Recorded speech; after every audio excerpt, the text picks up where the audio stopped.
Tara, magluto tayo ng nilasing na pork ribs. Maglagay na tayo ng oil sa ating pan. Pag mainit na yung ating pan at yung ating oil, seared na natin yung ating baboy.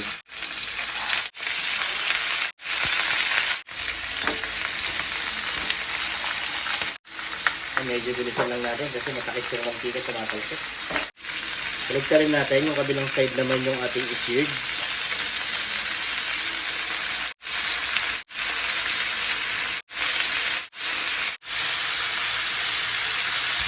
Set aside muna natin yung ating baboy.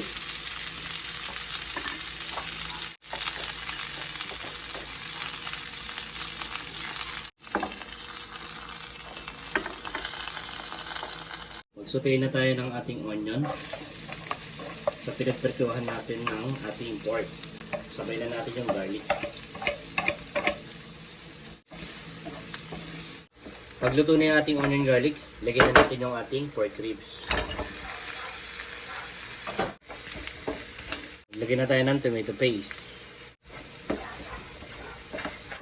At pagluto na yung ating tomato paste, pwede na natin lagay yung ating pineapple juice.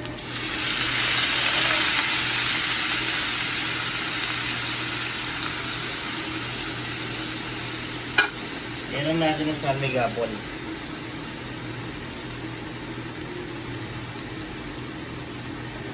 Dar natin yung ating soy sauce.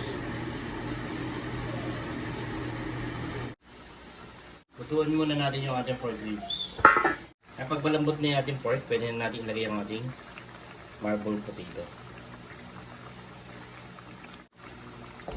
Sugar. Luyin lang natin. Then, hayaan muna natin maluto yung ating potato. Then, add natin yung ating green peas at yung bell pepper. Add na natin yung ating green peas. At yung red and green bell pepper.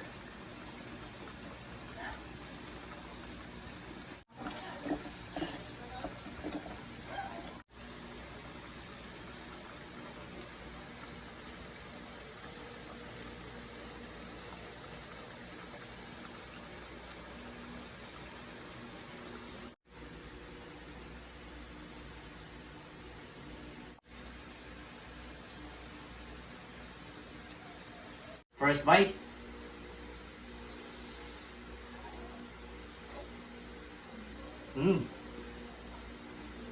Try mo to, sarap.